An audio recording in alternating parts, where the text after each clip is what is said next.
Welcome to Hit the Bricks Live, your #1 podcast for horror movie news, with McCoy from Drumdums, Nick Miller from the Lost River Drive-In, and Davey Deathray. Now sit back, relax, and enjoy the show. Hit the bricks, Dorothy. What's up, everybody? I love that man, Jeff Daniel Phillips. He's a freaking legend already. Yeah. If you guys could hang out with like one, I think I'd want to hang out with Jeff Daniel Phillips. You know, the other night I was rewatching Zodiac. I hadn't watched it in a couple years.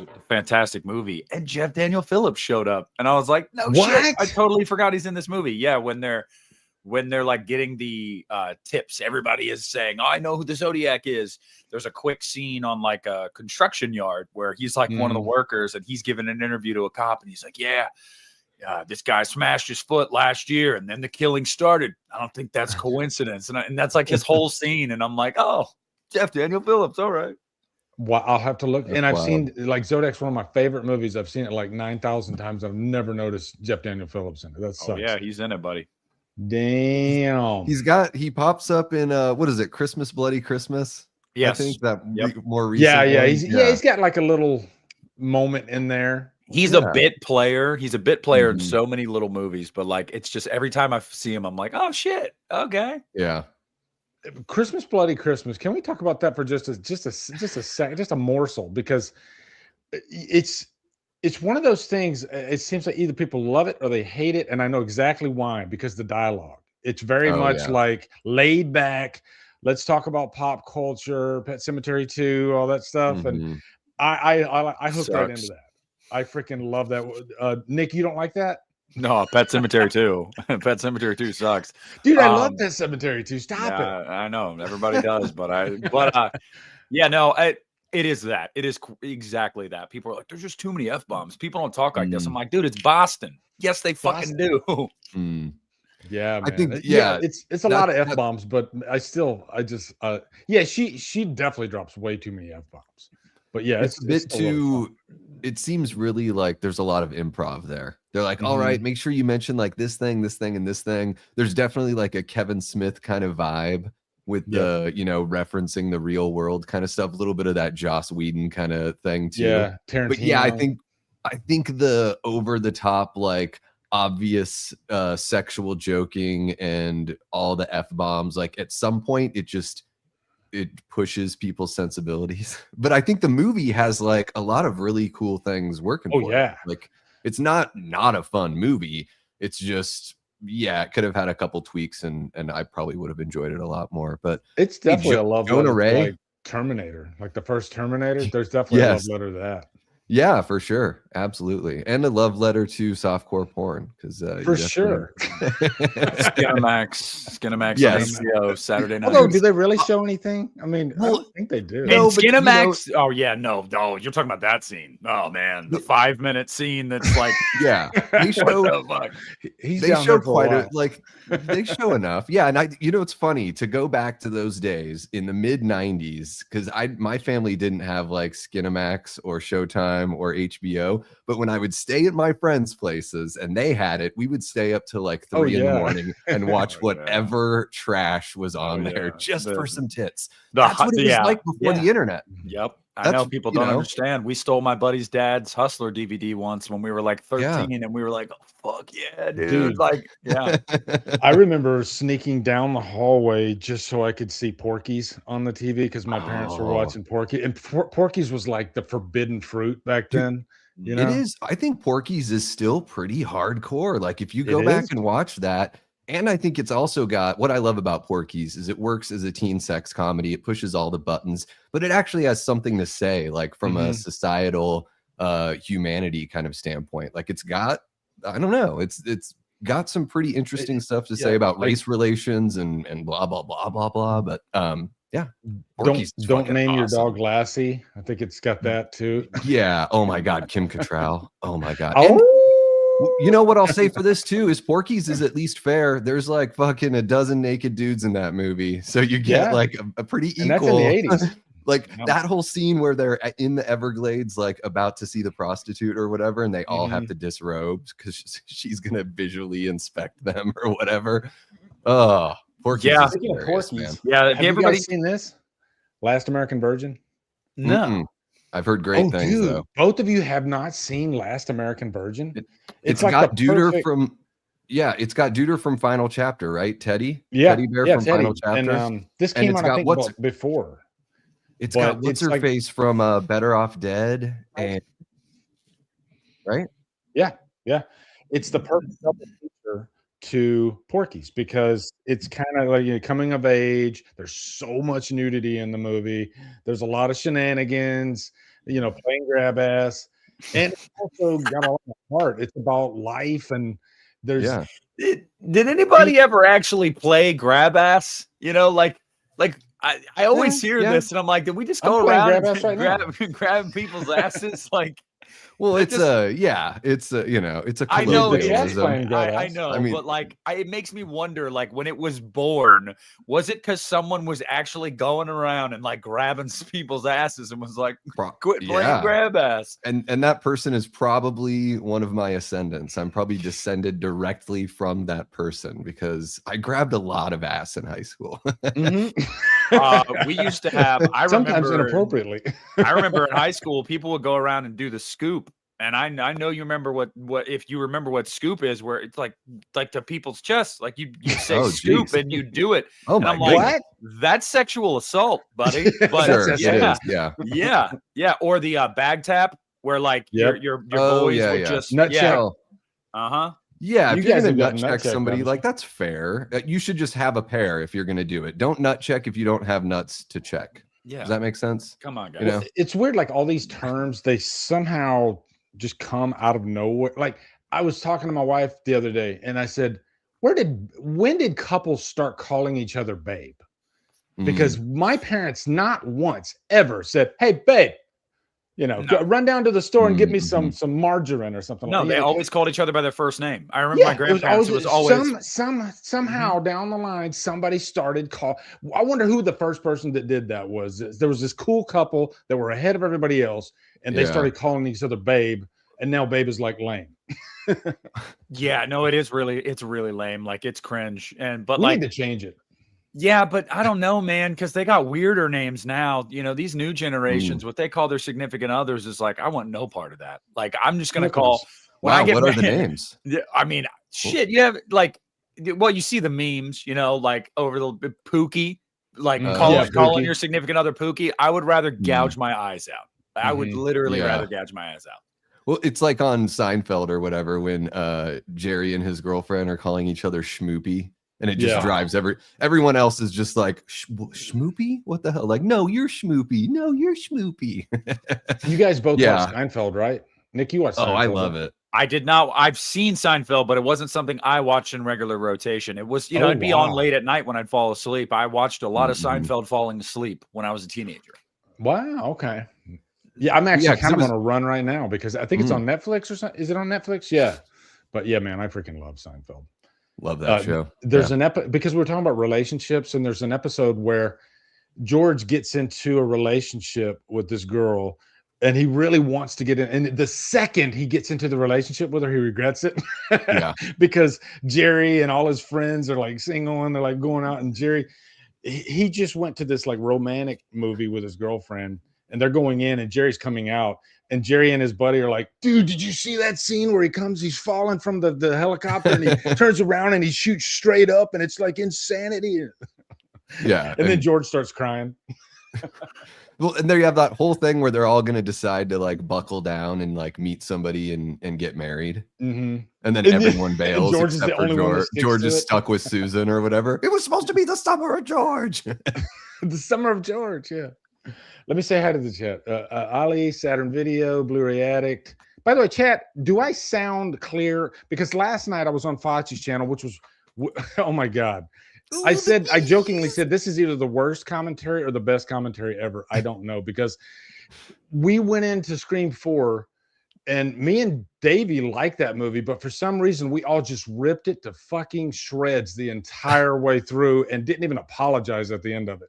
And I said some nice things. I said a couple of nice things. At the end of it, me and you were like, I love Scream 4. I do, yeah. Throughout, I'm a big fan. Nick, have you ever done that? Like you don't even have to be doing a commentary. You can just be watching a movie with a buddy, and it could be like a movie that might even be like one of your favorite movies. For some reason, when you're sitting with a buddy, you both can't help but rip the movie to shreds. You're almost embarrassed, because I think part of it is like, especially if you're showing somebody a movie for the first time, you're like sitting there kind of gauging their reaction, like, are they fucking with this or not? And like, if you can't tell, you start like shit talking it. You're like, that's really dumb. That's what people like, do. It's so dumb. And you're just waiting for your friend to be like, I like it. And you're like, oh, thank God. But like, no, definitely. I showed my uncle David Rob Zombie's Halloween 2 when I was 16. In his like home theater. He's like, I want to see it. You talk a lot about these movies. I want to see it. I said, okay. And I was like, he is a very stoic. Well, he's a stoic movie watcher. So we're sitting there and I'm like, he is not liking this at all. And then when it was over, he was like, that was pretty good. I was like, what the Yeah, no, it's he's just locked in. Yeah, he was locked in, I guess. I don't know. Good for him. He's got good taste. Dude, I had a roommate one time, and he wasn't a movie guy. He was Joe Sixpack. That's what I call people that don't. I call him Joe Sixpack. And not only was he Joe Sixpack, but we were watching The Ring, the American version, and I was excited to finally watch this movie. And he just, poked at every single scene. She wouldn't do that. That's fucking bullshit. There's no way that would happen. Just constantly. I was like, dude, you got to shut the fuck up right now. You're driving me crazy. I hate watching movies with people like that. I'm not even kidding. It really pisses me off. It's like, yeah, dude, it's almost like it's a fucking movie. Like, shut up. Like, oh man, that would never happen.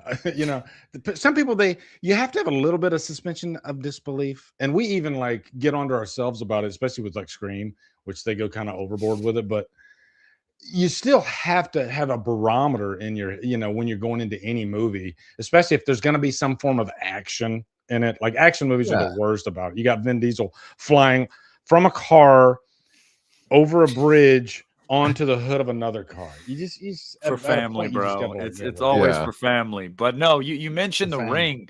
Dude, I watched The Ring the other day for the first time in almost 10 years, probably. Yeah. And I was shocked at how effective that movie still is. And it's great. I texted Christian. I said, dude, this scared the shit out of me back in the day. And like, it's still scary. Like, I don't care what anybody says. And he was like, yeah, it is. And he's like, but I can't remember. I think The Grudge is the one that sucks. And I'm like, it does. The Grudge is really bad. I thought I liked it as a teenager, watched it as an adult. And I was like, this is bad. I've never seen that American Grudge. It's not good. It's tough to get. I've seen the Japanese. I watched it when did it come out? 2004. So I probably watched it when I was like 11 or something like that. And I remember being like, oh, that was so freaky. And then when the 2020 Grudge came out, I was like, I'm going to go back and watch that, The Grudge. And my God, I was like, this sucks. I don't know why I ever thought this was good. It is. Because even the 2020 version was even worse. Oh God, dude, that movie is an abomination. I mean, it's the original I hear is great. The Japanese version, Ju-on. That's the only one I've watched is the original Ju-on, and it's like an anthology. It's like this same spirit that is affecting these different people that move into this place. Yeah. So it's not told like a traditional narrative, and it sounds to me like the Sarah Michelle Gellar one was told like a traditional narrative. Very boring. I'm not sure if it is or not, but I agree with what Aaron had said something there in the chat where he says kind of depends on how a movie sets itself up as far as like believability or suspension of disbelief.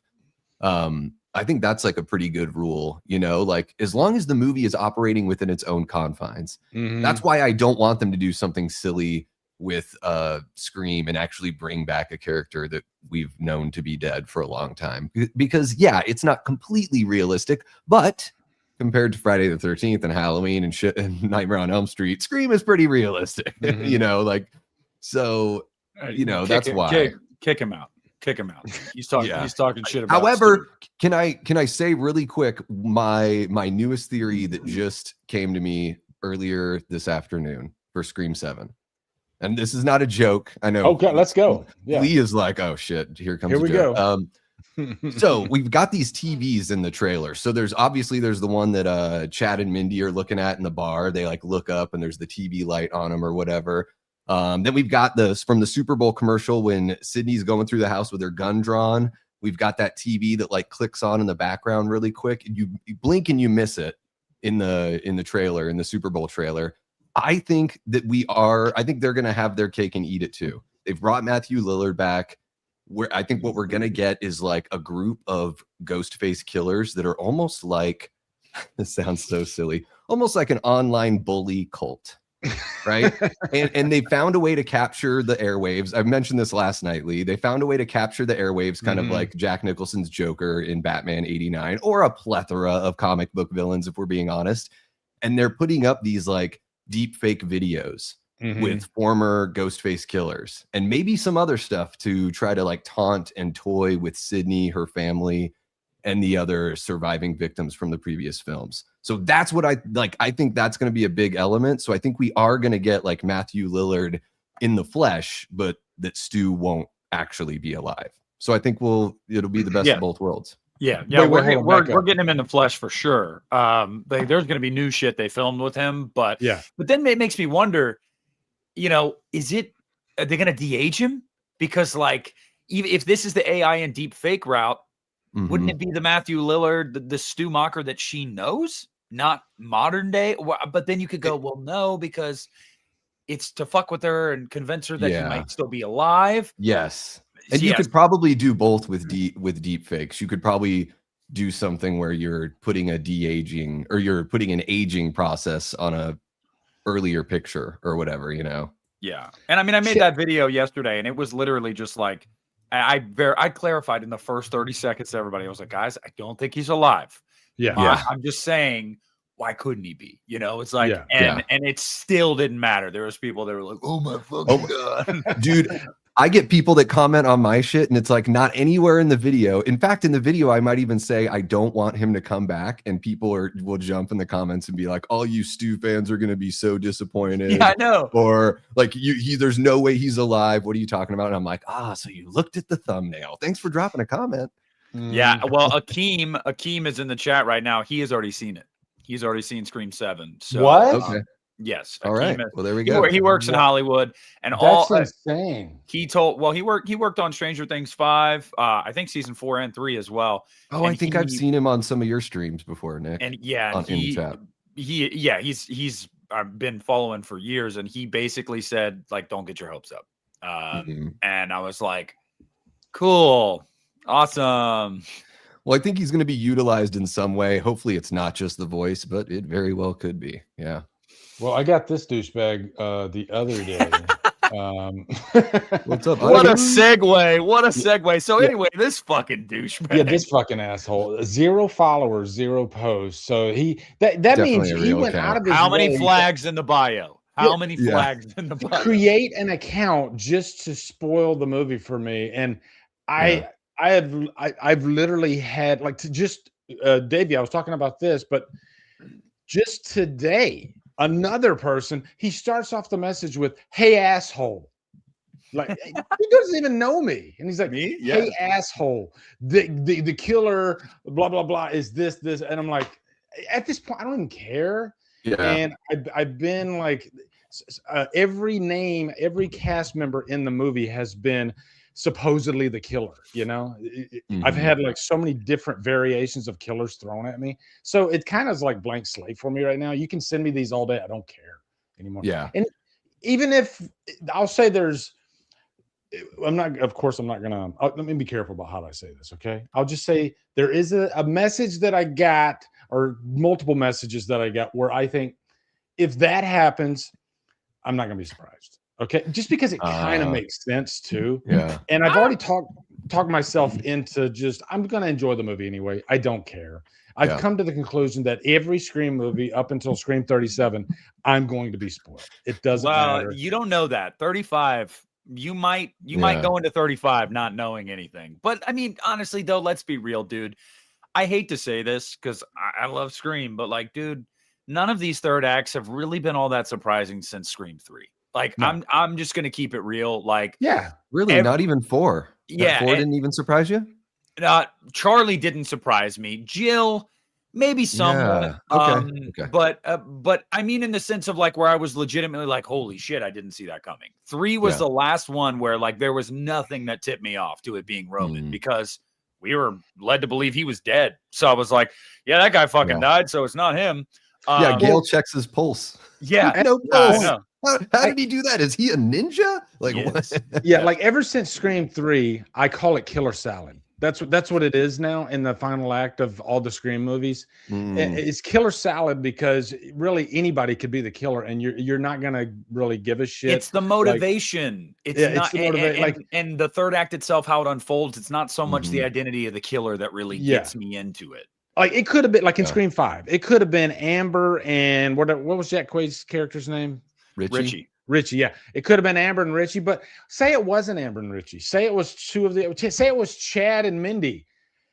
Okay, I don't fucking care. It's killer salad. You know what I mean? Here's my thing. I haven't been spoiled. A couple of people have said things, but they were different things. So I was like, well, I obviously know none of you guys know what the fuck you're talking about. So but my belief this entire time has been that. Because here's the one thing about Scream. When there's new cast members that get brought in, like adults, I don't know, like adults that we've never seen in the series before, that should be first on your suspect list. Like Dermot Mulroney in the last one. Like you automatically go, okay, this is probably the killer. We said that last night too, Nick. It's just like any new character that it's kind of like a really strong actor. Yeah, they bring in a ringer. Yeah, and like, for me, I think that there's a character in this movie that's probably going to be revealed to be playing Leslie Mocker, and that's probably going to be the killer. That's what I think. Yeah. Nick, when Jack Quaid first entered the frame in Scream 5, was there any part of you in your head that said, "Oh, he's the killer"? I don't know, Jack Quaid. He's such a good actor that when he like seemed dumb about the stab movies and stuff, I believed him. Like I was like, this guy genuinely is way over his head. But Amber, he's just such a strong actor, dude. Amber, the first 2 minutes she's on screen, I'm like, she's a fucking killer. Like it was so obvious. So when I did like her reveal where she just pulls out the gun, and I'm like, holy shit! But like I knew it was her. That was not surprising at all. That was one of my favorite Scream moments. You know, and I'll ask you guys this too. Scream moments out of could it be a kill? Maybe it's not a kill. I don't know. But that when Amber freaking pulls out that gun, that was a surprise to me. I wasn't surprised that she was a killer, but I was surprised by how she was revealed to be the killer. Freaking, gangster motherfucker pulls out the gun, bam, just shoots her. I'm like, here, let's go, let's get cooking. She's like, I'm not the killer. And she's like, I know. And just shoots her in the head. And I'm like, okay, that's pretty cool. It's like she was like impatient. She's like, fuck it. Let's just get it going already. It's one of those weird things, though, that if you step back and you think about it, you're like, wait. Like, if you're going to go on a mass murder spree with a partner, you need to like have communication and have a game plan. Where in their game plan was Amber like, at some point I might just pull a gun out and blow someone's brains out. That's the thing about that movie is like you can tell that was just like a fuck it. Like Lee said, where it was like she clearly was just getting annoyed. So she was like, you know what? Fuck. Let's just get this. Yeah. Yeah, I kind of appreciate that. Like I kind of appreciate could go totally off the rails. I think that's the one big thing. And I don't think that like Billy and Stu are as guilty about it. But when the characters reveal themselves, they stop being like calculated killers and they start just being like cartoon characters. Yeah. Is there a possible the personality is totally different. When they have the ghost face mask on and they're making phone calls, it's totally different. They take it off and it's like, it's like Roger Rabbit.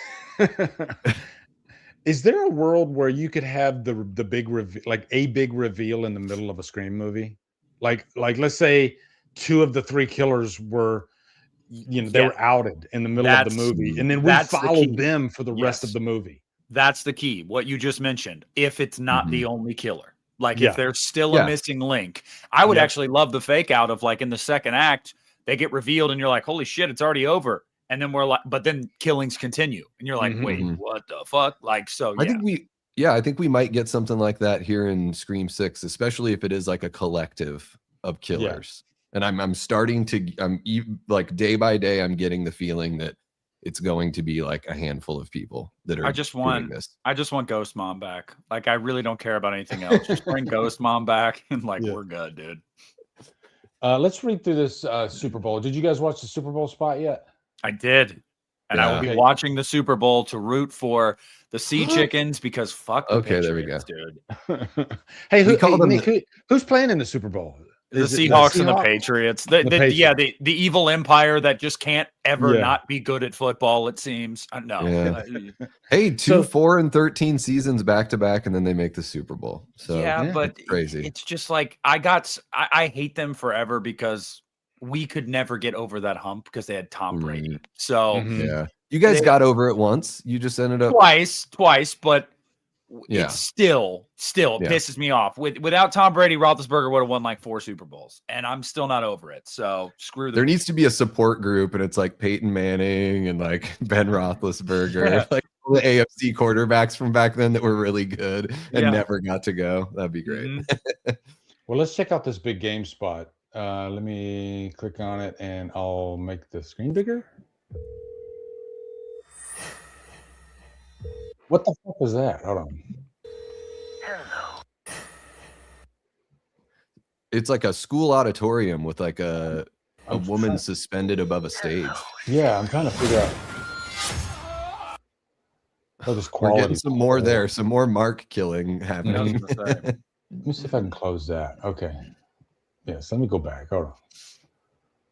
Fear. All right. Oh, there we go. Someone said it was Ghost Mom. Yeah, that's Ghost Mom right there. That's Ghost Mom. Let's go. I mean, it checks out. So, yeah. Hello, Sydney. Now, but what did we say last night, Davey? What if Sydney's husband turns out to be the killer? Because like, would they show his death in the or maybe he got attacked, but he didn't die? Like, or what happens in Scream a lot. Yeah. What if it's one of our heroes? What if we already know he's a ghost face and it's one of our heroes dressed as ghost face attacking him? Wait, let's back up here because did they show him with the is that him with the plastic over his face? Ghost face is underneath the plastic, so like jumps and puts the plastic on him as he does. Yeah, that's definitely him. I think he's not dead. I think he's attacked. Maybe he's part of the reason why Sydney's like, okay, I gotta go fucking, And then I don't know, man. I think he's gonna die so she can be with Patrick Dempsey. That makes. They're bringing back Dempsey for part 8. I'm gonna make everyone you love. So right there in the background, you can see that TV turn on. It happens so quickly. That's why I do like quarter speed breakdowns on my channel, so I can see every little thing because it's like blink and you miss it. All right, hold on. We can do that. Hold on. Playback speed, quarter. And then it's going to be, The sound's going to be great. The sound's going to be great. It's even blink and you miss it just for that. Yeah. Everyone sounds like they're drunk in quarter speed. Yeah. Oh, she's running out in the street. Yeah, what's going on? Oh my God. What if that was the score? Actually, that'd be kind of cool. It sounds kind of like a moment. Yeah, there's a moment here too where Ghostface is breathing, very like Michael Myers kind of breathing moment here. Oh, nice. Minion Chad. Yeah, that's the big question mark. That's the one that I don't like. I 100% do not know. I would be shocked either way. What's going to happen to them?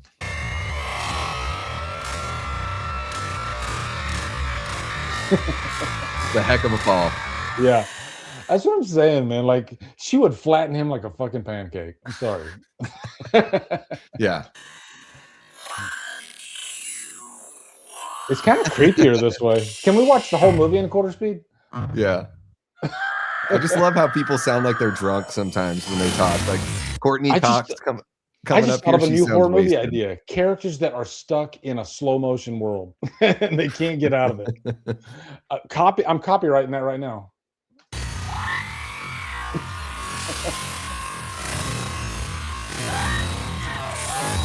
Yeah, that's crazy. It's like new metal. Yeah, yeah, exactly. It's 9 Inch Nails. Yeah. Is this a David Fincher score? Oh man. I always point out this grass. Doesn't that grass remind you of Halloween 2018? How the grass was like. You can tell that's literally just a shot that's desaturated. Like they just desaturated the color. Oh, 100%. Yeah, that's just. You might be right. Yeah, because I mean, go they ahead. probably shot it in the like spring, late spring. Well, the shrubbery against the psychiatric hospital sign is green. So did they just like? I mean, yeah, I guess they could Photoshop that. Yeah, and the trees are kind of bare too. Yeah, it might have been shot in the fall. Yeah, the trees are bare. So you might be right. But that could be shot this time of year, maybe. They let that. Well, they did. They started shooting in the fall, right? Yeah. No, it didn't. I think it was like 6 months ago, wasn't it? Yeah. So it wasn't. No. Yeah. I don't know. Well, they could have shot this. They could have done some of this stuff this fall. Where did they film it? I'm giving you guys some background music. Does anybody know where it's shot? Where's it I think it's in Georgia. I think it's a Georgia movie. Okay. It looks like Georgia. Everything's shot in Georgia these days. Has been planning his. I noticed Barry Wolfman's got his thumbnail had this, and he had an arrow pointed at the caution sign. Yeah. Like the caution sign is like this really big clue. Well, someone died. Caution. Yeah, something has happened in that room. Yeah. There's something behind. You know what it is? What we don't know, and what he's pointing out, is there's a stick of bubble gum between the caution sign and the door jamb. Oh, it's holding it in there. Yeah. It's holding it in. Okay, here we go.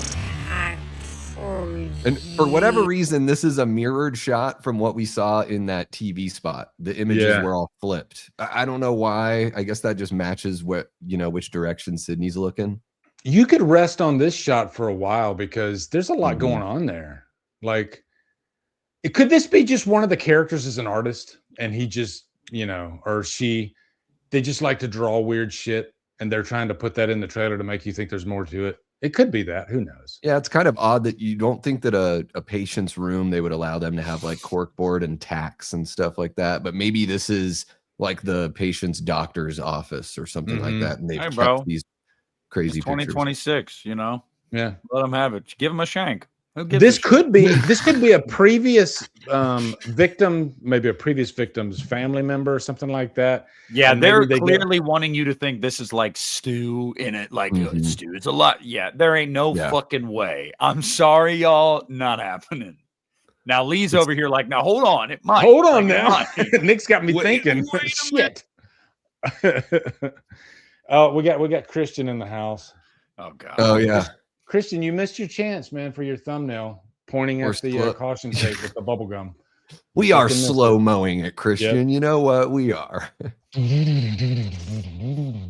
Well, isn't there a song that has that? That's gonna drive me crazy. There's got to be way too many that do. How many? Yeah, how many songs? There's probably quite a few. That's gonna like all night. I'm gonna be having dreams about that, and I'm like, what is that from? Okay, sounds like Terrifier. Yeah, that's a badass looking shot of Ghostface right there. He's in. Is that a theater, Nick? That looks like that's a theater. Yeah, it looks like he's in a movie theater. But no, that looks like an auditorium, like in a high school. Yeah, it does. It could be. It could be that auditorium from the beginning. It could be like the ceiling of because there's a scene in a bar that we see shots from. But it might be from that auditorium. Are we psychotic for going through a trailer like this? We could be. I don't know. Let the chat tell us. That's not the reason that I'm psychotic, but this is just like a byproduct. Yeah. I'm psychotic because I think I forgot my keys. Keys. Nick, I was going to tell you last night. For some reason, just out of nowhere, we're talking about Scream 4. Actually, we're talking about everything but Scream 4 during the commentary. But for some reason, Fauci just blurts out the keys. Get the keys. Wasn't that Laurie Strode, Davey? That says that? Yeah. It's yeah. Yeah, and then you got the asshole Tommy Doyle that's been bitching about the boogeyman all night. She's screaming, and he's like, "Yeah, oh yeah," and he's like, I'm like, "Open the freaking door! Where's the urgency?" Yeah, whatever. Yeah. Okay.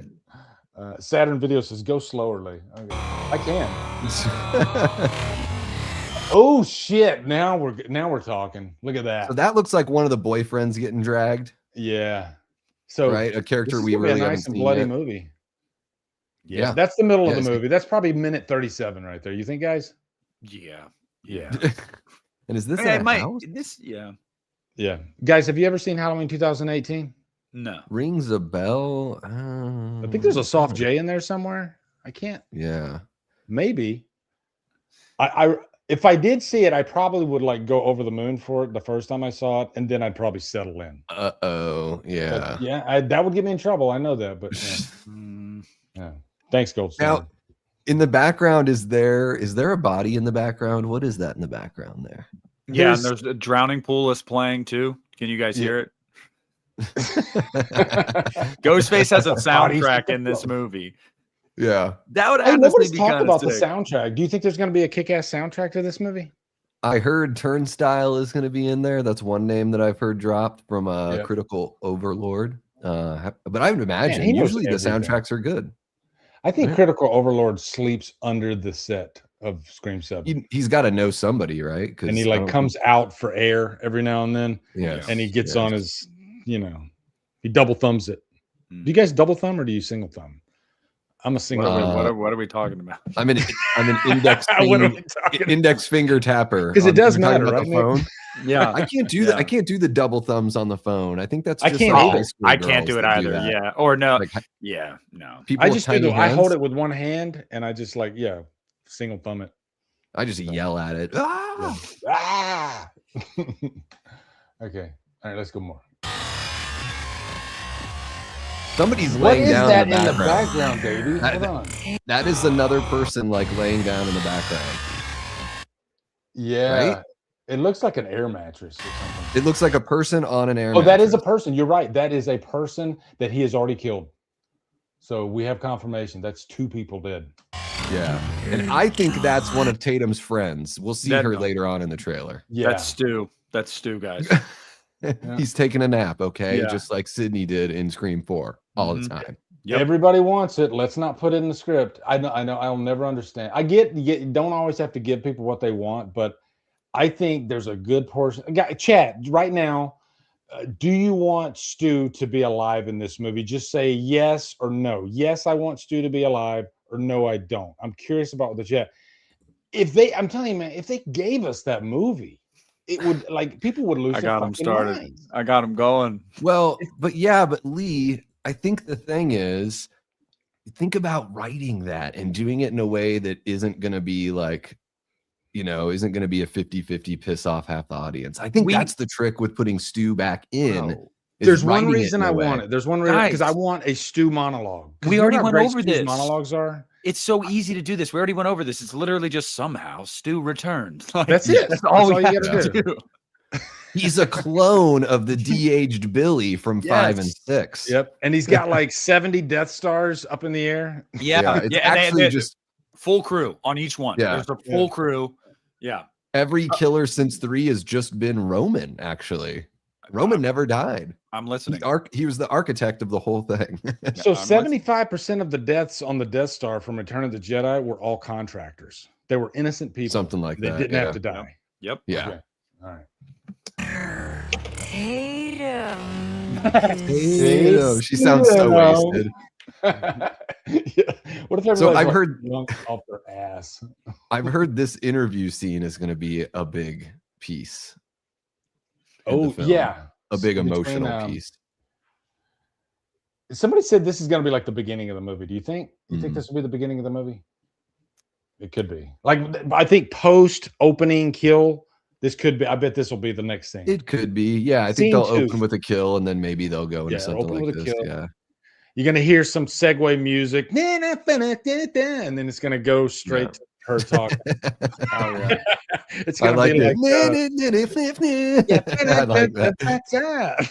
Welcome back to the Drew Barrymore It's always show. some happy, music in a Scream movie after the first kill, like Scream 4. It's like Welcome to Morning Weather with Gail Weathers. Mm-hmm. Yeah. same age. Oh, by the way, Nick, we last night when we Can't take this shit seriously. when we were ripping Scream 4 apart, I came out of the movie hating Sydney, and now I prefer Sam and Tara. So just keeping you up to speed. Okay. Unacceptable. Oh, get the fuck I out know. of here. It's great. It's a crazy life, Nick. It really is. They're just Okay? so It's insanity over here. I can't even Yeah. describe it. Okay. Sam and Tara for life. You were. You're so beautiful. Look at that shot. That's a bad motherfucker. That right plastic surgery is catching up to Gail. Now she's starting to talk like you were. there. Yeah. You know, if you're scaling this off, that's a tall ghost face. I'm just saying that. That's a tall ghost face. Okay? They have never adhered to that throughout the entire know, podcast. it Let's Sucks be that real. They've never done that. Yeah. Okay, Sam and Tara for life. Oh my god. Fuck out of here. I'm back to Sydney now. Yeah, I'm back to Sydney. Okay. Stop. He is hammered. They're matching that up. Yeah.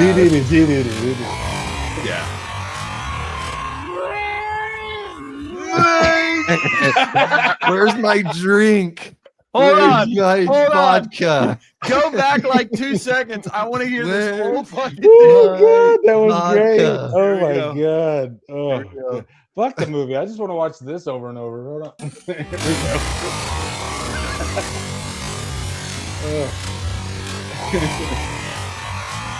Oh.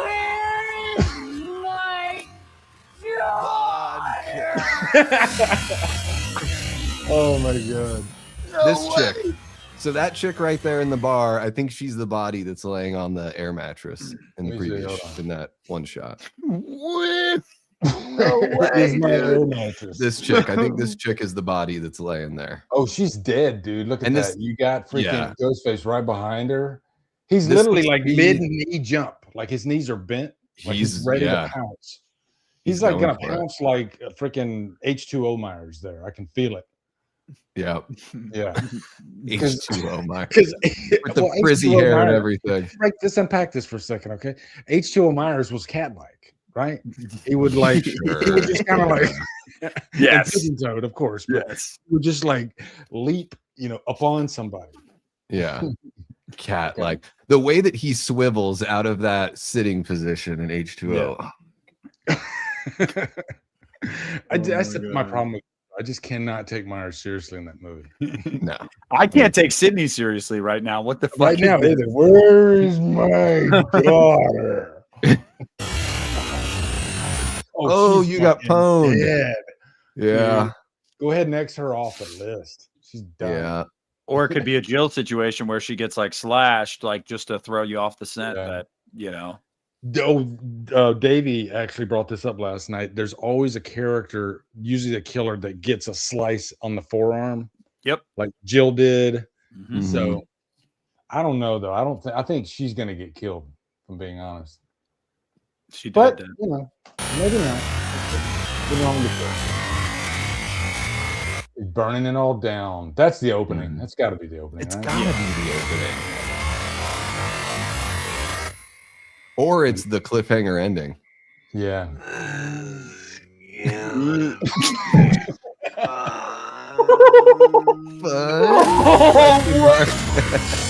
No fucking way! You gotta go back, Lee. You gotta go back. Okay, I just want you. When he says fun, it sounds like he is doing something, and that's all I'm gonna say. Yeah. And just listen to him say fun. It's Oh, an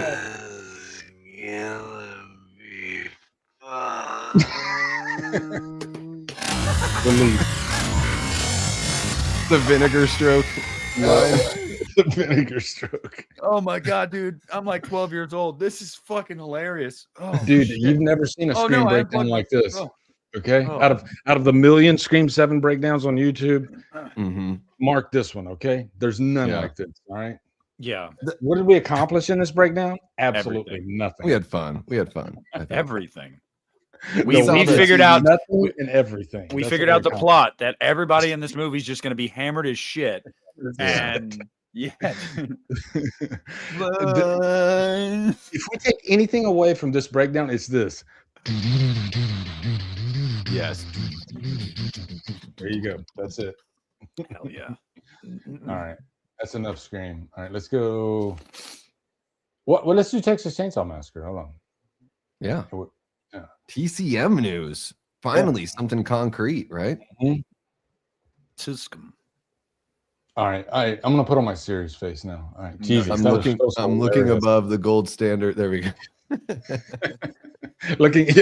Davey, if you get blocked, just raise your head up about 5 inches. Gold standard got his money's worth for that $5. That was a lot of billboard space. He was locked in the whole time.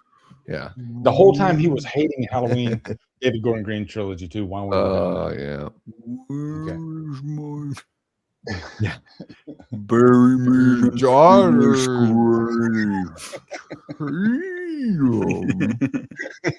Tatum. No, the best. Where's my daughter? Texas Chainsaw Massacre TV series in the works from A24 new film also in development. Strange Darling filmmaker and Long Walk screenwriter JT Molnar, that has me excited, is spearheading a TV series based on the iconic horror property. Glenn Powell will executive produce with Dan Cohen via Barnstorm. Let's go down. Exerbia Films will produce. A new film is also in development from the same producing team, but Molnar isn't attached to that project. Deadline notes, the movie isn't packaged yet, and it's not clear if it's headed to Netflix, as previously reported. Texas Chainsaw Massacre auction was administered by Verve, who has the rights to the slasher franchise since 2017. I've said publicly that I'm not interested in remaking perfect films, and the original Texas Chainsaw Massacre is a perfect film. He is correct, and it's better than the remake. Toby Hooper and Kim Hinkle created something bold, transgressive, and truly seminal that holds up even today as the gold standard of horror. There you go. The opportunity, we bring it around. The opportunity for a long-form exploration into this world arose. I saw it as a fresh way in, as well as a way to honor the existing folklore. I can't imagine better partners. Okay. Let's see. Texas Chainsaw Massacre is one of my favorite films. Yeah, we don't need that. It's a difficult decision, but A24's embrace of boundary testing genre film. So they're going to make this into a TV series. You get. Well, that quote there, Lee, that you were jumping into, I just want to give some context to the people watching along. That's from Kim Hinkle, one of the original writers. So the original writers, like, we gave it to A24 because of just the kind of, diversity and genre filmmaking that they're capable of, And I'm happy it's with A24. I love A24. I mean, they freaking got Crystal Lake now. They got this. Are you guys excited about the TV thing coming first before the movie? No. Me neither.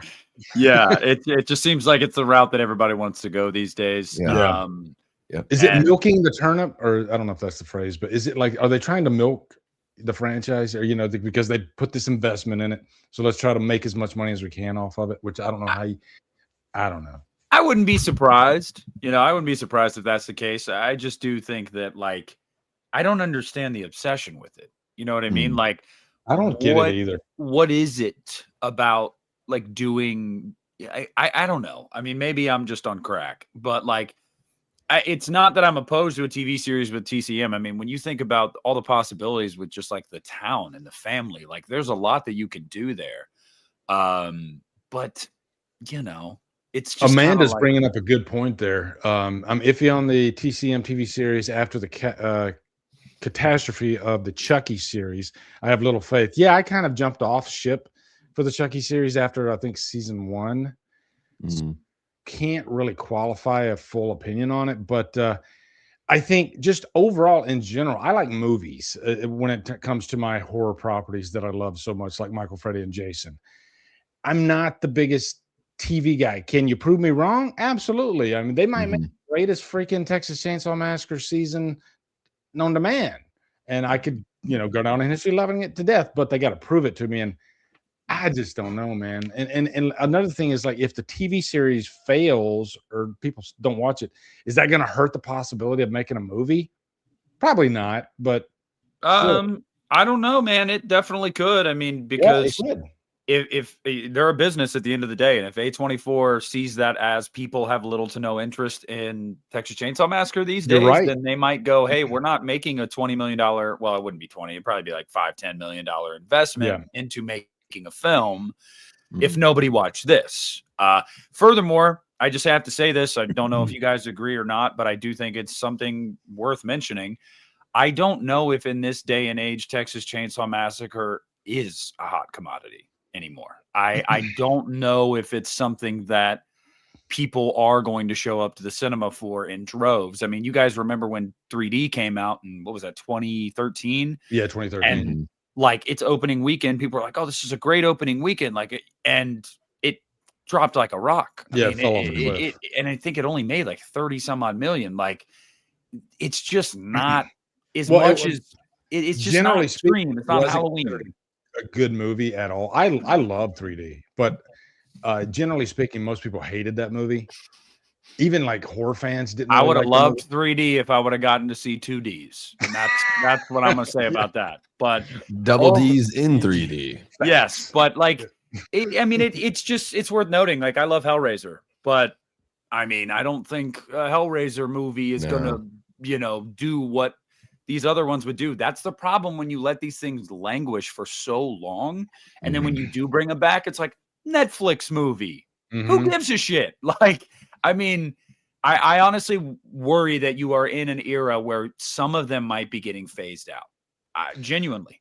Well, I was gonna, what you said about, I was thinking on Nightmare, because everybody loves Freddy Krueger, but why are they not making a Nightmare movie? Because it's a Warner Brothers New Line property.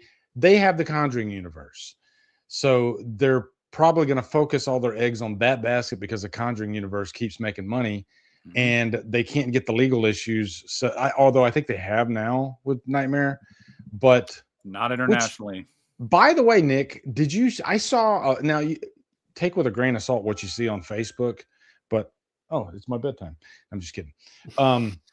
Take with a grain of salt what you see on Facebook, but I saw something like they have 4 names for possible Freddy Krueger, and they're like wanting to like press forward now. And one of them was David Dastmalchian, and I can't remember who the other 3 were. I know one of them was Kevin Bacon. They still throw Kevin Bacon's name around. Well, I can tell you that like a month ago, I followed up with Brad Miska, formerly of Bloody Disgusting. Now he owns and operates Dread Central.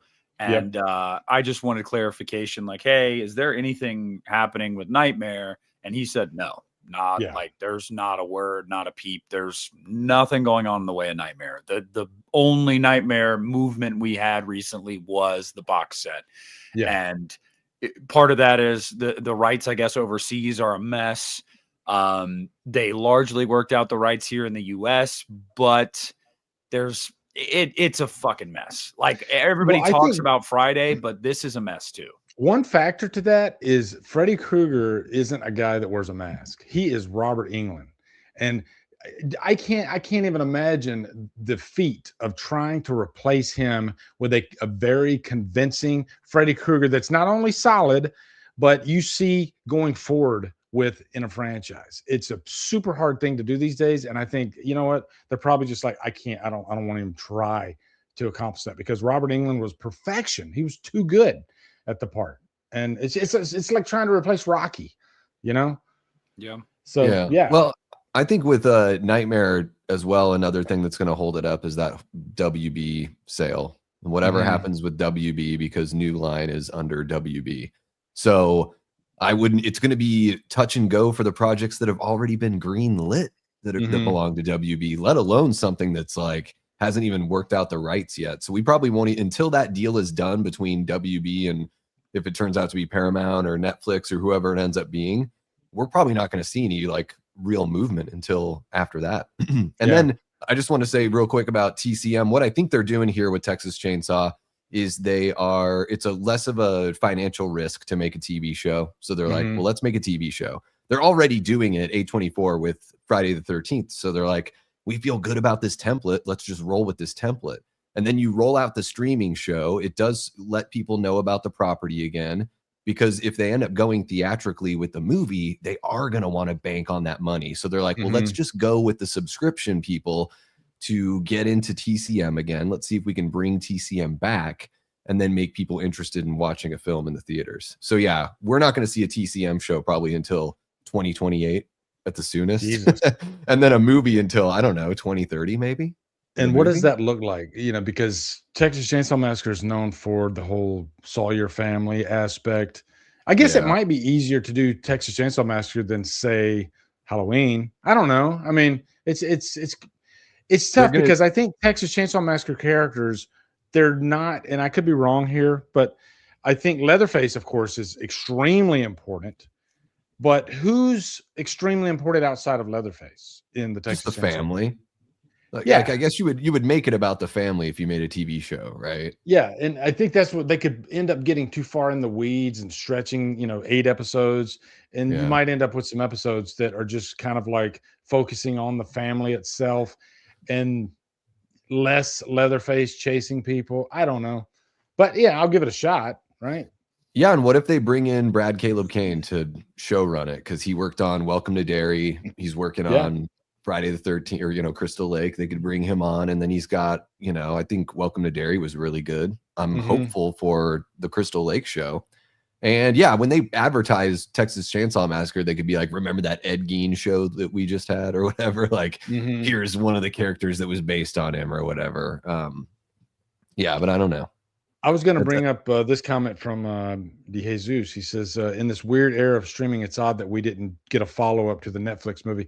Not necessarily a follow-up, but it felt like that movie just, somebody just like dropped it on Netflix. Hey, we just made this quick little Texas movie, dropped it on Netflix. Yeah.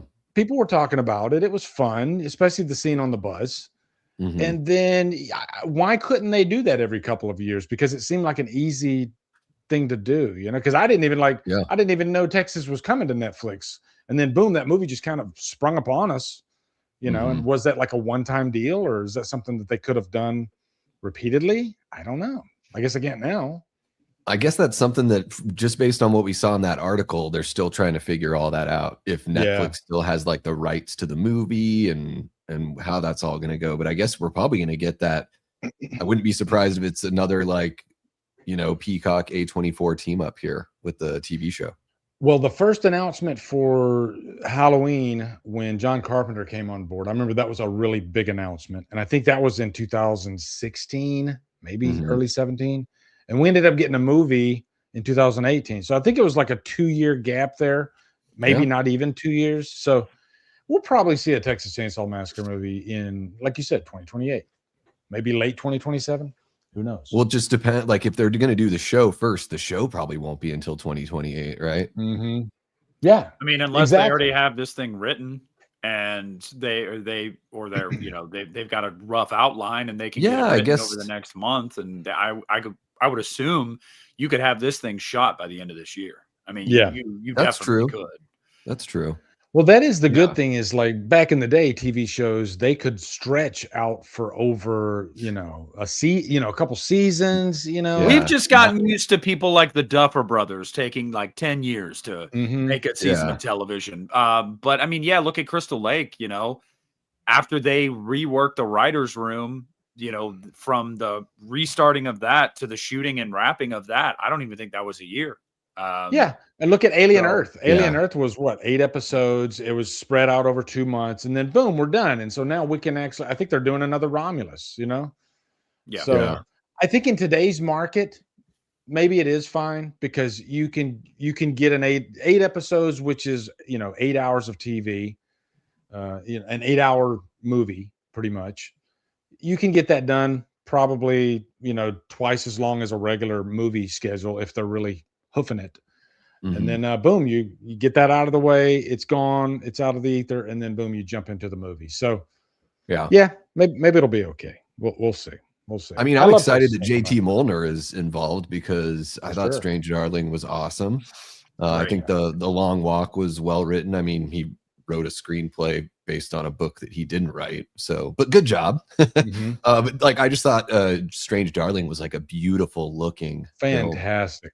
So I would love to see a TCM that is an ugly, gritty story, but something that looks, you know, as striking as Strange Darling, because like the color in that film was gorgeous. Well, yeah, bring Giovanni Ribisi. Evil Dead Burn comes out this year, and I think they're already working on the next one, and it hasn't even come out yet. So I guess it depends on the franchise, who owns it. Yeah, so, give me Jane Levy. Oh man, I want her so bad. Yeah, bring her back. Yeah. Okay, let's do. You know, I want to do this Make a Monroe story for They Follow. I don't know how you guys feel about It Follows, but man, I love that movie. I still haven't seen it. Get the fuck! Are you serious? You've never seen It Follows? It's one of the ones it's been eluding me for a long time. It is on my list. I've watched like 32 movies or something this year that I've never seen before. But it is on my unseen list. But dude, it's probably of the last. Well, this came out in 2015, I believe. So I would say the last decade, even though it's a little bit more than a decade. It Follows. I can even safely say it's my favorite movie out of the last decade. It's that good to me. All right. It definitely has Halloween vibes, but the score is fantastic from Disaster Piece. It's very unique, you know, like you have sex and then it's a metaphor for STDs, but she has sex and then this like being is following her and it just keeps coming after you and keeps coming after you and you can't stop. You know, and it's just a really well done, unique, artistic, intense movie for sure. All right. Nick, what did you think of It Follows before we jump into this story? It Follows is same as like you said, one of my favorite movies of the one of my favorite horror movies of the 21st century. Yes, it is so good. It is very, very good. And furthermore, a lot of that has to do with the score is fantastic. David Robert Mitchell is clearly a student of, you know, that John Carpenter school of thought. It shows. I think it's fantastic. I mean, I genuinely do. And when they finally announced They Follow, I was so fucking stoked because I was like, thank God. Like, we've been waiting for an update on this. And, you know, Micah, we're about to talk about her giving an update on this. But, dude, the crazy thing is, too, David Robert Mitchell, Davey, go into this understanding. He has been asked, like, oh, is this a metaphor for STDs? And he said, I guess you can read it that way, but that wasn't my intent. But that's how a lot of people read it. And he was like, I just wanted to make, like, essentially a monster movie where like there's no explanation. Here's how it passes, and it just keeps coming after you. And it just keeps coming after you, and it doesn't stop. And but the movie it's gorgeous, dude. If you like 70s horror films, there's no way you won't like this. It's definitely a slow burn, like 100%. I like that, but it is the score is to die for. When I decorate my house every year in October for Halloween, I always listen to that score. The score is so good. I have the vinyl for the score. It's so good. It's so good. It's this heavy synth, like it's amazing. It's legitimately scary too. Like this movie, it's frightening. He did something too to make it timeless because he never wanted the movie to age itself. So like when you watch it, you'll see someone using like a reading device that's like a clamshell. You're like, what the fuck is that? You'll see old movies on the TV on like a tube TV, black and white, but yet they're driving cars from like the early 2000s. Gotcha. Okay. I dig that. Awesome. Yeah. It's an experience. I'm telling you, It Follows is an experience. Watch it in a very dark room with your system cranked because the score is so good. And you just will get lost in this movie. And dude, Lee, all I'll say, because I'm not going to spoil it for Davey, but that fucking scene in the doorway in the house, the first time I watched it, that shit scared the shit out of me, dude. I was like, what the fuck? And then the other scene, which I won't spoil, in the kitchen. In the kitchen. Yeah, it's like it'll make you feel uncomfortable, bro. You're like, what is happening? Man, it's so good. I wish Arrow would put out a release for It Follows. Can you imagine, Nick? It would be amazing. Oh, dude, I'd get it day one. It wouldn't Day even be a one, dude. conversation. Day one. I'd buy 2 copies. Fuck it, man. That movie's so Yeah, good. I've got to check it out because I really loved her in I thought she was amazing in Long Legs. And I just saw her in that Resident Evil commercial for the new video game that was I was like, damn, that's really cool that they got her. I think this was a boost for Micah Monroe because she did The Guest before this. And nobody really thought much of her in The Guest, but then this movie comes out, and I think she's a standout in the movie for sure. She's really good. Man, it's just it's so good. Like if there's a movie that needs to jump to the top of your list to watch, It Follows. Like it really is. Yep. All right. So let's read through this story. Micah Monroe offers They Follow update. I've heard some good news. This is 11 years, and we still haven't had They Follow. So Micah Monroe has provided another update. They Follow, the sequel to It Follows that was announced back in 2023. Rumors have been spreading that it will be happening, Micah Monroe tells EW. I would stay positive because I've heard some good news recently. What does that mean? Monroe will reprise her role as Jay Height, who was pursued by a supernatural entity in the 2014 modern horror classic. A decade later, the threat is everywhere. It's not at all what I expected. Where you would find Jay, which I thought was really interesting, Monroe continues. I was like, whoa, cool, which I think the audience will probably have a similar reaction. She adds, I know this might sound cliche, but it's staying true to the original where we're bringing back all of the same team. The story is very much still in that space, but it's just grander. And I'm really, really excited for it. Writer-director David Robert Mitchell is back at the helm. Composer Disaster Piece is in talks to return as well. That's a must. And Neon and Good Fear Content are producing the sequel. So it's a little bit of hope there, but, man, what a freaking movie. I was talking about Barry. Go ahead.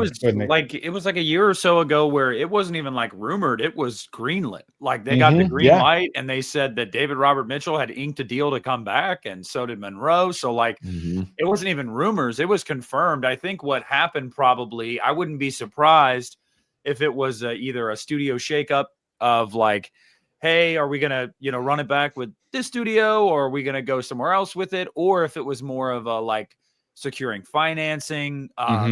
It's got to be something like that because David has said he has a script written for this movie. I can't imagine people not getting on board to try to get this thing made as quick as possible, just because of how much love the first movie has. It's got a cult fan base for sure. That thing blew up on the festival circuit. That's where the word started getting out, and then everybody was talking about it. It did really well. I think it made good money at the box office. It was only a limited release, but its per theater average was ridiculous. And the word of mouth was insane. I can't believe it took them over a decade to jump on a sequel. I genuinely can't. Yeah, I saw it in a packed house. It was a word of mouth movie. Like people started talking about it, and it had been out a couple weeks when I saw it. And packed house, the theater's just completely silent, and they got a really good sound system and everything. And you could tell that movie was getting under a lot of people's skin. People were jumping like, whoa, what the? Yeah. And it's not so often that we get movies of that caliber that genuinely scare you. And fantastic movie. Yeah. Barry brought up a good point. He said, you had Psycho in 1960, then you had Halloween in 1978, and then you had It. Like he was saying, there's like a leapfrog type thing. There's like a phenomenon type movie that happens ever so often, and It Follows kind of landed in that area where everybody was just like talking about it. So yeah, it's the number one movie I want so bad, just because I love It Follows so much. But yeah, and I wonder if it got pushed back because they say in this article that it was announced in 2023. Wasn't that when they had the strike because of all the AI stuff, or 2024 they did that? So I just wonder if some of the probably striking happened to like just jumble up people's schedules, or it is kind of odd because we're here you know, a couple years removed from that announcement. Are there any other news that you guys would like to talk about or anything? I think I've covered everything on my list. Is there anything you guys wanted to talk about, or we could field the chat if they want to bring something up? I guess I'll ask both of you guys this question because this was something I talked about earlier. Okay. Starting with you, Davey, what's your favorite Valentine's Day horror film? Favorite Valentine's Day. For me, I think I got to go with the original My Bloody Valentine. I really dig that one quite a bit. I like it a lot more than the remake. I like it a hell of a lot more than Valentine from 2001, which I think is a very rough experience. But I actually got some shit. But I really liked Hard Eyes from last year. I thought that was really fun. So like Hard Eyes is kind of like right up there. I guess I just give the edge to My Bloody Valentine since they're like the OGs, and I love how natural that cast. Like I love the chemistry of that cast. But yeah, we don't have enough. There's not enough. Like, I was going to say there's not that many of them.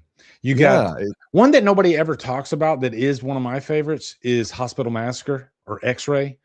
That one came out in 1981. X-Ray. I believe, with former Playboy playmate Barbie Benton is in it. It's a Canon Films movie. It's cheesy as hell, but I love it.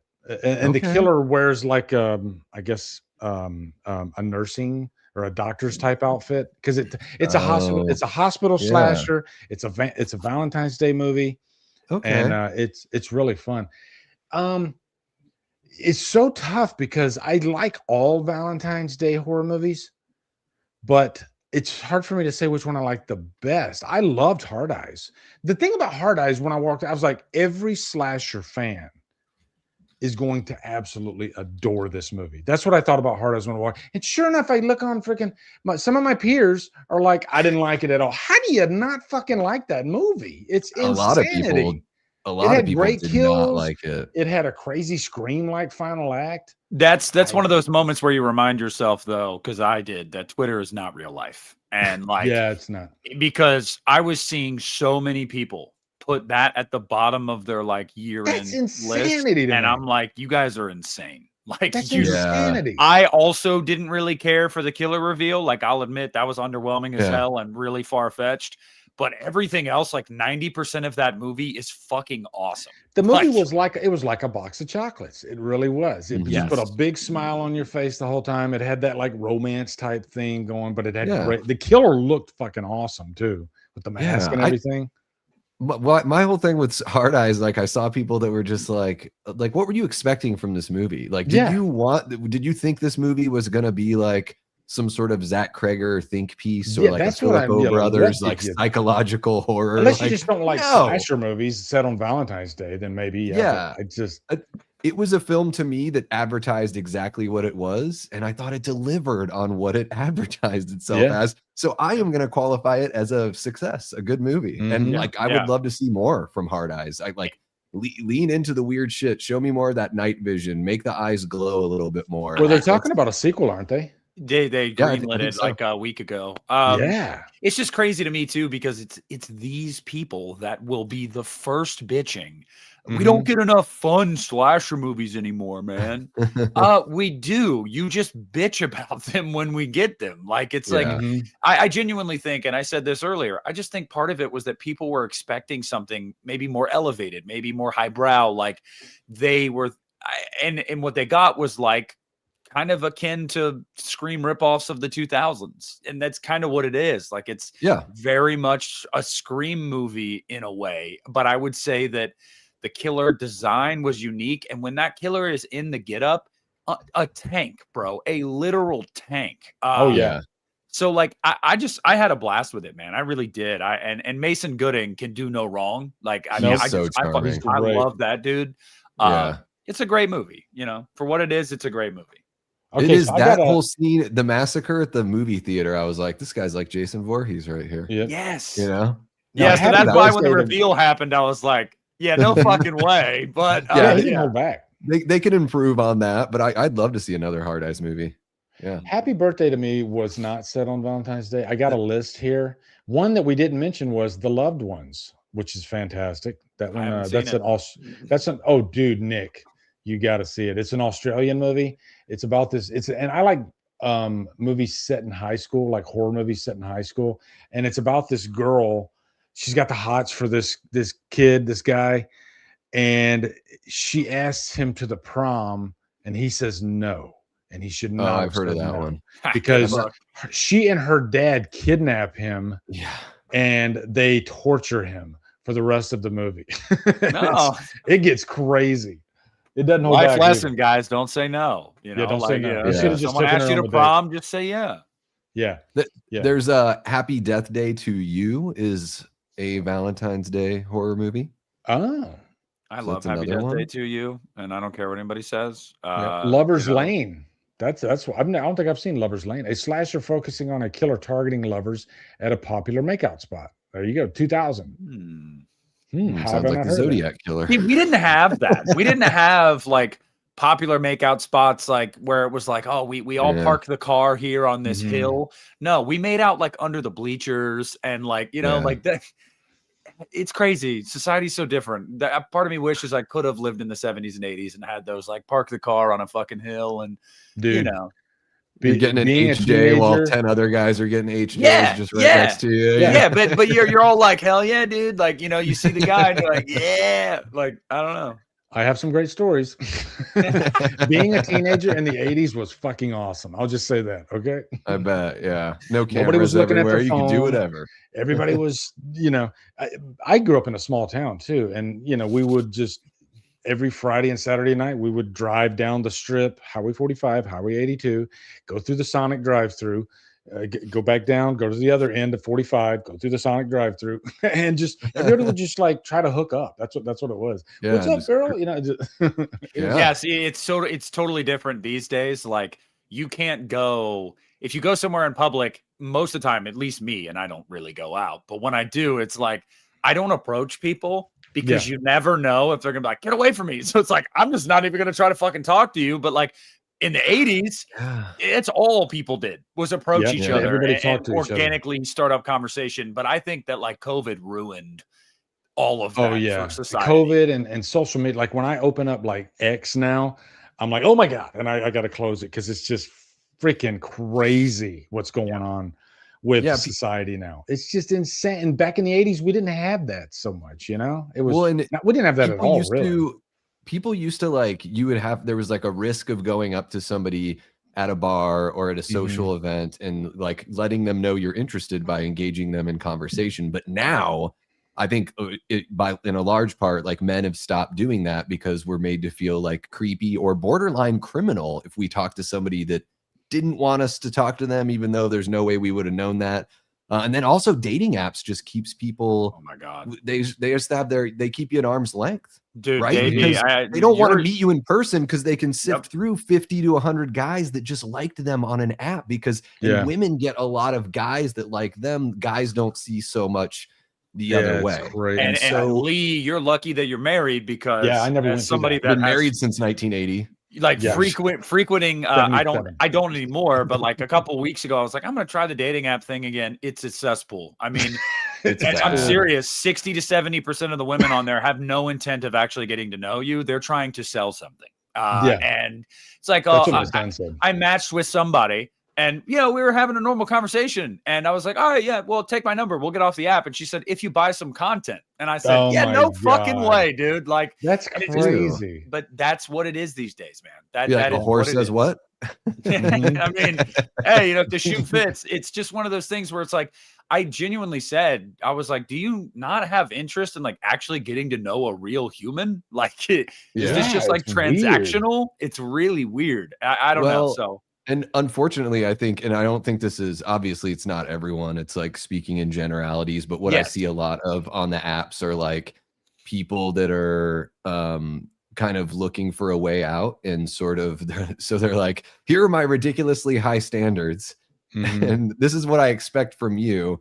I will bring nothing to the table. So see if you can earn this attention. And so sometimes I'm just like, I'm like, man, what is this person really bringing to the table? Like other than a body, which is, I mean, everyone should want to be more than just that. I mean, if you know, yeah, I would hope so anyway. Back in the social 80s, media has created that. You know, social media. But it's has basically like that. every woman like the way social media perceives it.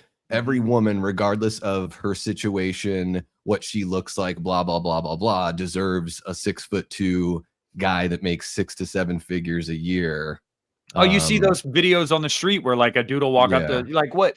How much does a guy need to make for you to even like talk to him? Oh, 100,000. Double what I make. Yeah, it's like what fucking world do you live in where like every Joe Blow on Tinder is like, yeah, I make 250K. Like, get the fuck out. It's just ridiculous. And people that fit that criteria are not going to put up with a bunch of bullshit. They're not interested in like, oh, you have like 4 baby daddies? Cool, let me sign up for that. A guy that's making 250K is not going to be like, I'm going to get on Tinder. No, like, no. Like, let me ask you guys, because maybe you'll have an answer for me. Does this still exist? And kind of how my wife and I met. When I first came in the military, we had like a dorm type setup, you know, after you went through basic training and all that. And after I went through my tech school and all that for my craft, then I went to my first base, you know, where you do your job and everything. And we lived in the dorms, and my wife was in the finance side of things, and you know, she had her dorms, and we would all have like parties on the weekend, and everybody, you know, and word would get out, hey, they're having a party over at the finance dorm or wherever. And that's how we met. We ended up, you know, going to a party and, hi, how are you doing? And you just talk to each other and let's exchange numbers. And I don't know if that exists anymore, Lee. I can tell you that in my 20s it existed, my early 20s, because like me and my buddies were throwing house parties all the time. But like, full disclosure, I don't think I was in the headspace at the time for a serious relationship. So I probably had many opportunities that I sought other things at the time than long-term commitment. And you know, so now I'm probably like, I might have missed that boat. But it was a thing 10 years ago where people still did that.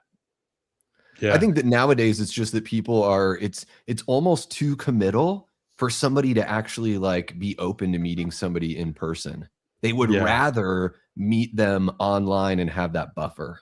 And be able to feel them out, you know, digitally, like get an idea of like the kind of person they are, instead of just like just meet up and see if you like, do you even like the way the person smells? Like, do your pheromones even match up? Like that for me is huge. Like, I think in reality, that's the better way to go, is to actually meet up in a group or something like that, and you know, mingle with each other and just have conversations with each other. That would work better than what we're doing today by talking online. Yeah, sure, that works sometimes. I think honestly, because I run a horror group, Killer Flicks, and I thought you were going to say you run a horror house. I was like, that too, but can I go work for you? I have literally seen at least half a dozen relationships, and even maybe 1 or 2 marriages come out of my horror group, and it blows my mind sometimes. And you know, I've had this group since 2016, so 10 years this year, and I know people that have gotten in relationships through Killer Flicks, and it's. I think that's actually a cool thing, because you have similar interests. You get to know each other through just talking about Valentine's Day horror movies. So you actually, you know, it's not like just a blank slate. Okay, now I got to jump in. I don't know this person at all. Do I want to even spend this time doing this? Horror groups are a good idea, actually, because you get a chance to know people as friends. Any social group. Dive in. Yeah. Well, any social group with a shared interest. I was talking to one of my subordinate managers. She's worked for me for years. The other night, we were just like talking at work, and I was like, yeah, I honestly think, she was asking me how the dating apps thing was going. I was like, not great. I was like, you know, I think the way I'm going to have to meet somebody is just going to have to legitimately probably be through YouTube, like where like somebody that likes the things that I like. That's happened a lot, actually. Trust me, like there have been close calls, like, you know, where it's been like, oh, this person's cool. Like, so I genuinely think that's what's going to happen, because when I was married, I mean, had I known at the time, I wouldn't have married the person, but like, she thought the whole YouTube thing, like she didn't really have those similar interests. She was not at all supportive of like me wanting to be a content creator in any form or fashion. That's tough. Yeah. That's so it's like, shame. I feel like I'd have to meet somebody that way. So they already know that side of me. And they're like, oh, so you're like super fucking weird. And you like, yes, yeah, like I'm really weird, like horror movies, like, but there's other aspects of my life. I'd rather like introduce myself to someone that way than like be like, oh yeah, I'm normal, I'm proper. Hey, come over to my house. And see in my bedroom, I've got Halloween posters all over the walls. You know what I mean? I'd rather them know that ahead of time. Exactly. Yeah. Like, what's with the Chucky thing that's up there? Can we? And Nick, your apartment's on fire, by the way. No, it's a house. Thank you. Oh, house. Sorry. And no, I know those are lights from Spirit Halloween. I got them years ago when I used to work there. You know, the ones they put in the ISEs for the displays. 1 year after the season, my boss was like, do you want some of these? I was like, fuck yeah, I do. So I took them. Nick, you brought up a good point about YouTube, though, and relationships, because when I started YouTube, I do think there is a such thing as a YouTube addiction. And I think I had it when I started. And what I mean by that is I felt like I had to make a video about everything, you know, especially in terms of like horror. And I was making like videos like daily. And you know, being married, and at the time, I think my son was still living at home, and I literally had to make myself take a step back and say, "Whoa, I'm starting to like pick this over spending time with, you know, maybe my son or something like that, or my wife." And I don't do YouTube stuff when my son's here. I don't. Yeah, and that's the rule I make for myself now. There's a lot of videos I see, like I'll see at peers, they'll be putting out videos on things, and I'm like, God, I need to get a video. No, I can't do it. I just I skip a lot now. I do stuff that I get the time to do. Like I wanted to do a video for Iron Lung. Right now I don't have the time to go see it, you know. So maybe I'll go see it Saturday. But back in the day, I used to be like, I gotta get there Thursday night. I gotta see the movie Thursday night. I gotta get home. I gotta get that video out. It's 2:00 in the morning now. Jason Carpenter's comment is killing me. I tell him straight up, I love Jason Takes Manhattan.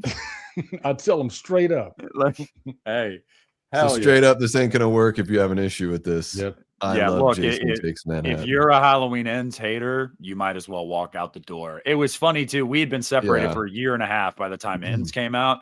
And one weekend when I was going to pick up my son, her and I got to talking a little bit.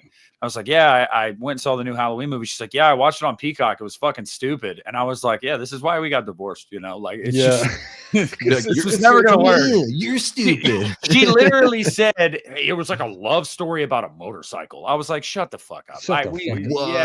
Yeah. Every Joe Sixpack I talked to in real life, you know, if I would mention Halloween Ends, all of them hated it. You know, if you were in our space and you're into like horror like we are, dude, there was a chance that you were going to find somebody that loved it. But every single person when in it my happens, life hated it. When it comes up organically in my everyday life, I lie. Because I had a guy come into my work a couple months ago and he saw my tattoo on my arm.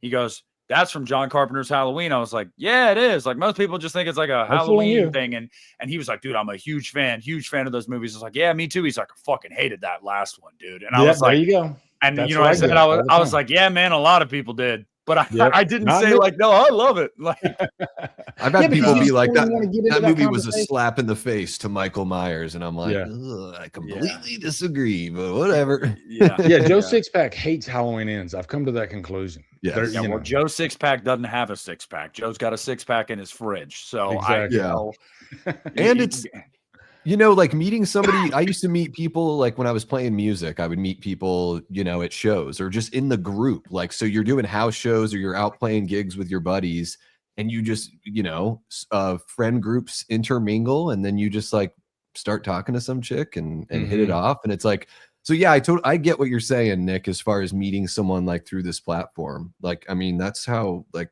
I'm seeing somebody long distance and that's how I met him. So I just feel like that's what has to happen. Like, especially as we get older, like we don't have time to waste on like, oh, hey, the simple pleasantries. Like, I want somebody to know like the weird sides of me first. Cause if you can't accept the weird sides of me, this ain't going to work. If we're 6 months in and you're learning this stuff and you're like, I can't do this. It's like, well, fuck. Even so the young woman that I'm seeing, she's like into really crazy horror stuff. Like Halloween is like small potatoes as far as like potatoes. the Davey's like, go. Davey's like, you should hear the shit she said she wants to do with me, bro. No, she's like in the faces of death and shit. She's like, have you seen August Underground? And I'm like, no, like I don't even know what these things are. And then I read about them, and I'm like, oh my god, like these movies don't even have narratives. They're just like, it's just like brutal, I guess, realistic gore that's supposed to look like real life torture.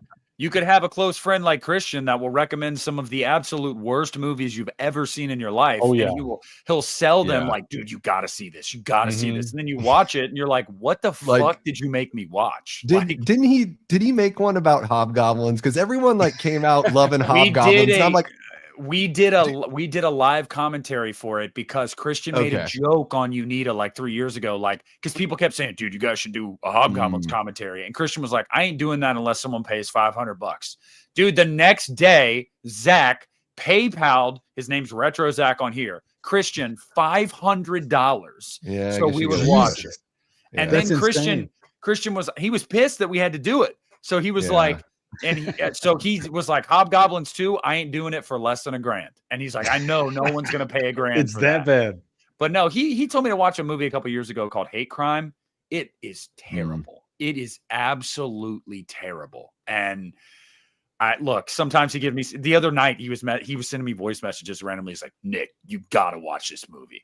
I just watched this. It's horrible. You gotta watch this. And I'm like, okay, I will. He's like, no, I'm serious, dude. You have to. Guess what? I have not watched it because it's probably dog shit. Yeah. Like, that's why I stopped doing patron requests. To be fair, a lot of the movies were good, but there was this one guy. It was his own movie. He made his own movie.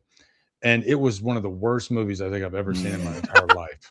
And I was honest about, the movie. I'm not gonna lie, but but eventually I had to I had to take away tears in my patron because I just didn't have time to review all these movies that, let's face it, maybe your heart's not in it. I don't know. And so I was like, that's not fair for me to review something and my heart not be in it. So I'd rather just not take their money. So that's why I just got rid of my top 2 tiers, because I don't want to review stuff that I'm not like passionate about. I've never wanted YouTube to feel like a job. You know what I mean? I've actually been thinking the last couple of weeks I'm gonna have to edit my tiers because I have one of the tiers that says like request, this. You will be so happy when you do. It's like right now it's like a weight lifted off my shoulders. One guy like 2 years ago got really mad at me because he like wanted to send me some stuff. So I was like, yeah, sure, go ahead. And he's a patron.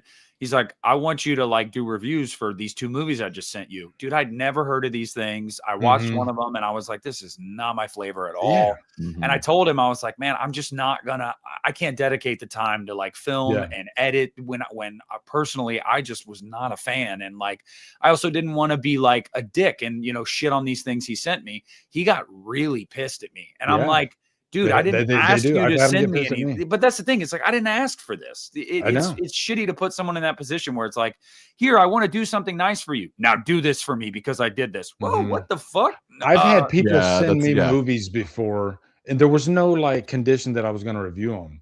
And then they start pestering me like, when are you going to review that? I didn't say I'd review it. I didn't ask you to send it to me.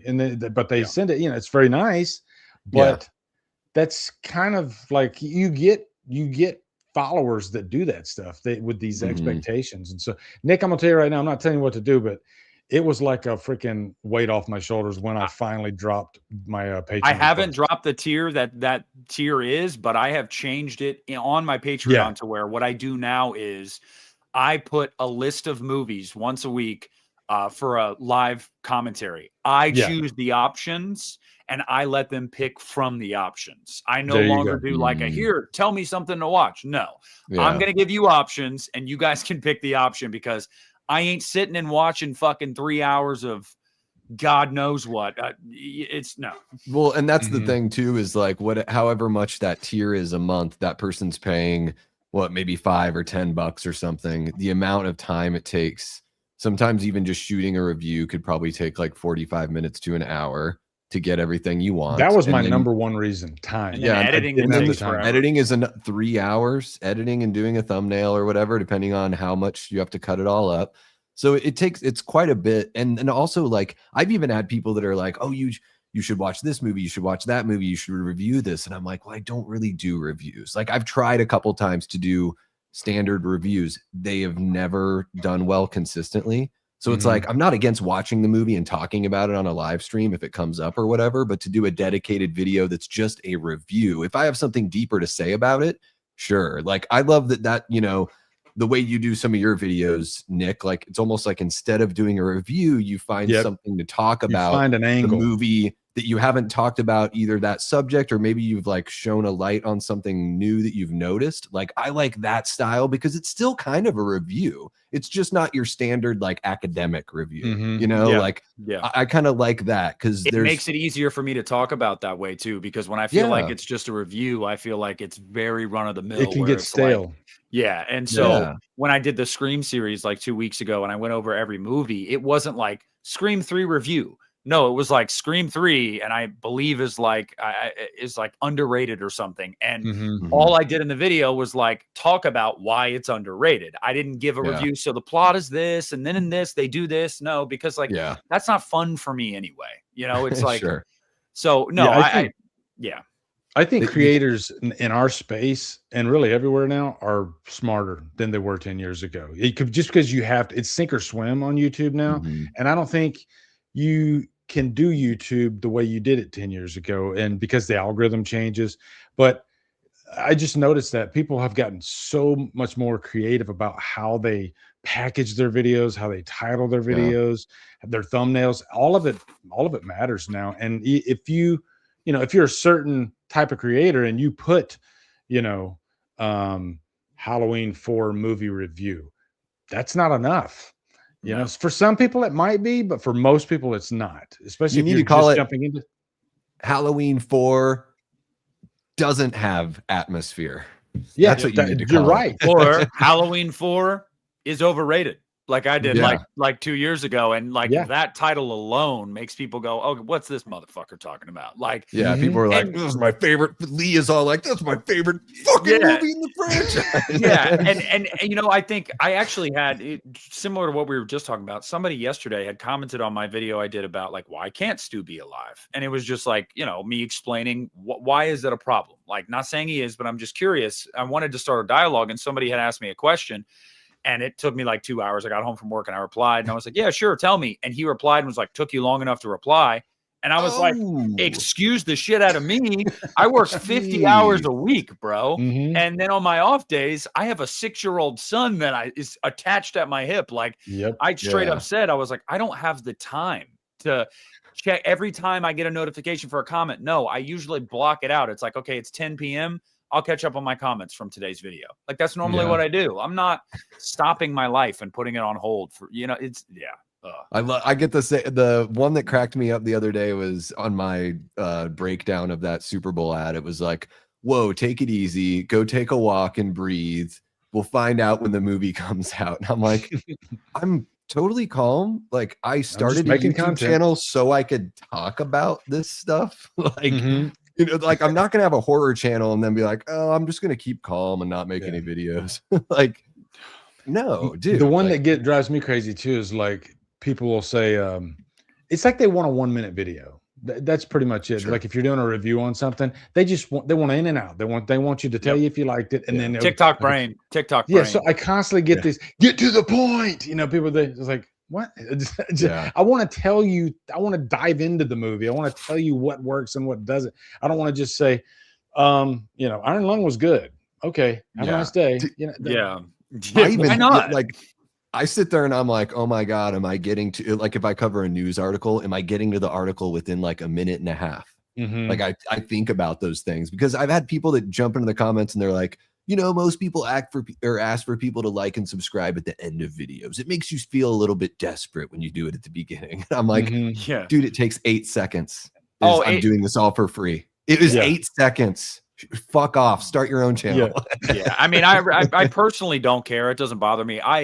I've seen my fair share of comments like that simply just because, and I know this, Christian and I have talked about this. I'm very opinionated. So it's like, my strong opinions on some things, even though I don't put other people down for theirs, it pisses them off that I feel so strongly about something that they don't like. So they're like, how can you think this way? You're a fucking idiot, basically. And it's like, I don't know. I guess I'm fucking stupid.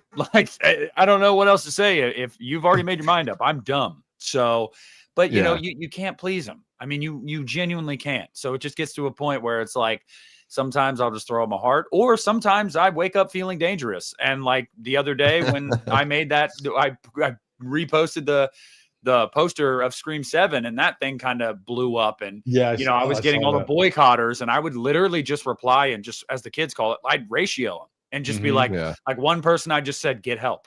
Like another person I just said, shut up and enjoy your boycott. Like, I don't have the time to deal with your fucking idiocy. Like, I'm just going to make you feel stupid. Like, but now Lee is joining the boycotters because he is officially on Team Sam and Tara. So it's all over. It's official.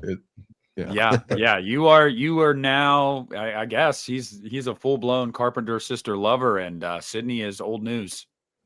Well, I did come back around to Sydney during that when she says, get away from my daughter. Where's my vodka? That's how I'm always gonna hear it, is that now. Hell yeah. I guess we'll start wrapping it up here.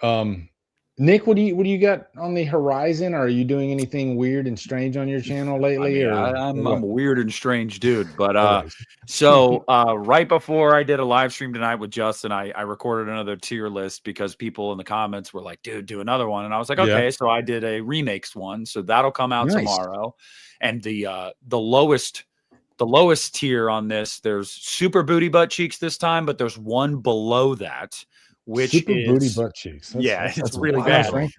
The tier below that, though, is titled Black Christmas 2019. There you go. That's the lowest tier. That is definitely low. Yeah, but that was fun. I'm also going to be recording with my buddy Jaden, I think tomorrow, for another episode of the show Pod Goblins we do, which is, just kind of nonsense. But it's fun.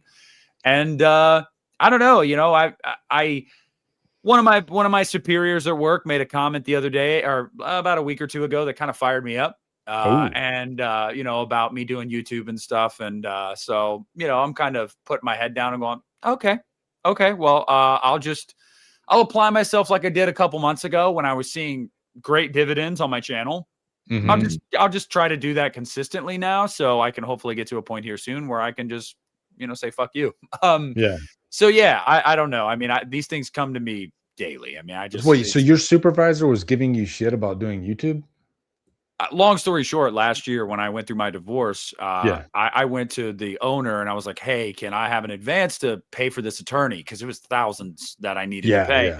And he said, yeah, and it's my money. And so I paid it all back to the owner and everything. But the guy below him, who's like the director of operations, he got mad a couple weeks ago. We were having a meeting, and I got on my phone to just hit make public for a YouTube video. And he said something the next day about how, like, I'm just going to let you know, I was really pissed off when I saw you scroll on your phone. And I was like, I just want to let you know, I wasn't scrolling. I was just hitting like make public on a YouTube video. It took me like 5 seconds. He's like, oh yeah, well, maybe next time you need an advance, you can ask YouTube. And I was like, all right, I got you, dude. So, I mean, it went further than that. He and I were kind of screaming at each other, and I was just like, I don't know. Anyway, if I come to work and I'm doing my job and I'm kicking ass, leave me the fuck alone, okay? Let me do my thing, but I can't stand. Stay the fuck out of my business. Well, the thing is too, he wasn't even talking at the time that I got on my phone for 5 seconds. There was nothing happening. So I was like, I'm just going to do this really quick. But whatever, he is what he is. But just looking for that opportunity. Yeah. But JJ, you're right. He wants yes men, and he doesn't like the fact that I will push back and be like, oh no, this is actually bullshit.